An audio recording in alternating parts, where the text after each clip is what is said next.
দাখালাল জান্নাহ। সাহাবায়ে কেরামের প্রশ্ন, নবী আপনাকে মানে না তারা কারা?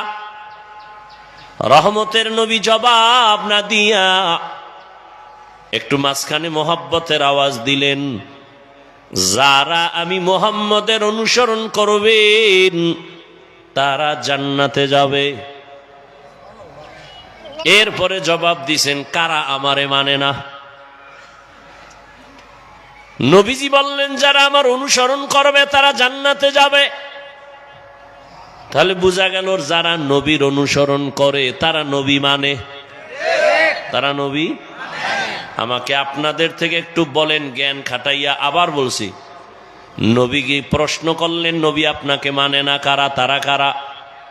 নবী বললেন, আমার অনুসরণ যে করবে সে জান্নাতে যাবে। তাহলে বোঝা গেল সে নবী মানে। তো নবীর অনুসরণ করলে সে জান্নাতে যাবে। বলেন এর বিপরীত কথা কি দাঁড়ায়? খেয়াল করেন নাই? নবী বলছেন যারা আমার অনুসরণ করবে তারা জান্নাতে যাবে। বলেন বিপরীত কথা কি দাঁড়ায়?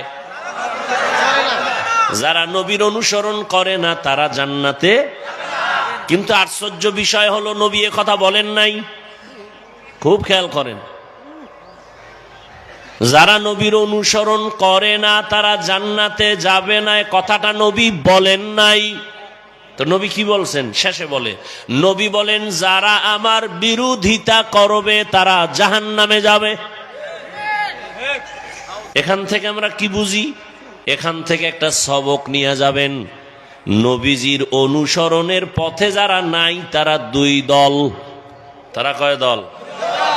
এক দল আগ্রহী আর এক দল বিদ্রোহী, এক দল দরদি আর এক দল বিরোধী। ভালো করে বুঝেন, এক দল বিরোধী আর এক দল দরদি। ধরে নেন, আমি বুঝাবার স্বার্থে বলি, ডান দিক থেকে একটা যুবকের জিজ্ঞাসা করলাম, এই যুবক, নবীজির আদর্শে দাড়ি রাখো না কেন, নামাজ পড়ো না কেন? যুবক বলে, হাফিজ ভাই, নবীজির আদর্শে দাড়ি রাখা দরকার, নামাজ পড়া দরকার, চেষ্টা করি, পারি না, দোয়া কইরেন। কি বুঝলেন? বিরোধী না দরদি? বিদ্রোহী না আগ্রহী? হ্যাঁ। বাম দিক থেকে একটা যুবকের জিজ্ঞাসা করলাম, এই যুবক, নবীজির আদর্শে কেন নামাজ পড়ো না, দাড়ি রাখো না? আমার কথাটা শেষ না হতেই আমাকে জবাব দিল, দাড়ি না রাখলে অসুবিধা কি, নামাজ না পড়লে অসুবিধা কি? কি বুঝলেন যুবকেরা? বিরোধী না দরদি?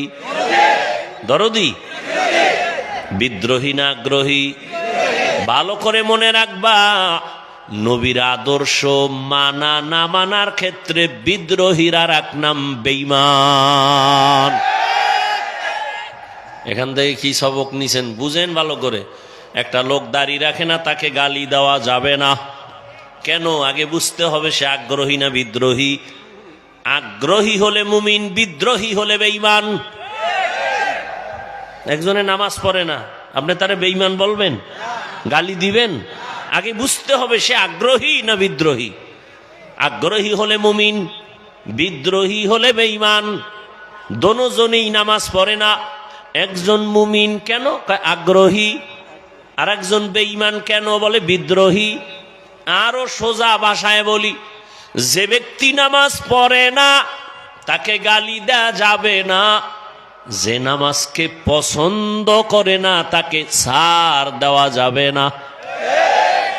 একজনে দাড়ি রাখে না আর একজনে দাড়ি পছন্দ করে না, দুইজন সমান? সমান। যে দাড়ি রাখে না সে মুমিন, যে দাড়ি পছন্দ করে না সে বেঈমান। যে নামাজ পড়ে না সে মুমিন, যে নামাজ পছন্দ করে না সে বেঈমান। আল্লাহর কোরআনের আইনের রাজনীতি যে করে না সে মুমিন, আল্লাহর কোরআনের রাজনীতি যে পছন্দ করে না সে বেঈমান। ব্যবধান আছে না নাই? তাহলে একজনে নামাজ পড়ে না তারে গালি দিবেন? আগে ভালো করে তদন্ত করতে হবে সে কি আগ্রহী না বিদ্রোহী। নবীজি দাড়ি নাই এজন্য জাহান্নামে না, কারণ আগে বুঝতে হবে সে আগ্রহী না বিদ্রোহী। আগ্রহী আশা করা যায় একদিন তওবার দরজা ফিরে পাবে, বিদ্রোহীর কপালে তওবাও হবে না। আল্লাহ বুঝার তৌফিক দান করেন। আহাদিস নিয়ে কিছু কথা বললাম, কিছু শিখার মতো এখানে আছে না নাই? আসেন এবার আয়াত নিয়ে কিছু কথা বলি। ওয়ামা আরসালনাকা ইল্লা রাহমাতাল লিল আলামিন। আল্লাহ তাআলা বলেন, হে রাসূল করিম সাল্লাল্লাহু আলাইহি ওয়াসাল্লাম, আমি আপনাকে দুনিয়ায় পাঠাই নাই। কথা শেষ? হ্যাঁ, কিন্তু আমি আপনাকে পাঠিয়েছি জগৎ সমূহের জন্য রহমত করে। ডাইরেক্ট বললেই তো হইতো, হে নবী আমি আপনাকে রহমত করে পাঠাইছি। প্রথমে নীতিবাচক আওয়াজ দিলেন কেন? নবী আপনাকে পাঠাই নাই। এরপরে বললেন, হে রাসূল পাঠাইছি রহমত হিসেবে। নাই কেন বললেন? দুনিয়ার সব মানুষের ব্রেনকে ওয়াশ করে দিলাম। এই দুনিয়ার মানুষ, আমার রহমতের নবী আমি যে দুনিয়ায় পাঠাইছি পুরাটাই রহমত করে পাঠাইছি। রহমত ছাড়া তার মধ্যে আর কিছুই নাই। রহমতের বিকল্প রসুলের মধ্যে কিছু নাই। নবী দুনিয়াতে আসা মাত্র রহমতের বাতাস শুরু হয়ে গেছে। এরে নবীরা আশেক। এখানে আবার অনেকে তরজমা করেন উভয় জগতের জন্য নবীজি রহমত। আমি তরজমা করেছি জগৎ সমূহের জন্য রহমত। উভয় জগৎ বললে বোঝা যায় দুনিয়ার জগৎ, পরকাল জগৎ। আসলে তো জগৎ দুইটা না, জগৎ অনেক। বলে কেমন? রূহের একটা জগৎ আলাদা, মায়ের একটা জগৎ গর্ভের আলাদা, দুনিয়ার একটা জগৎ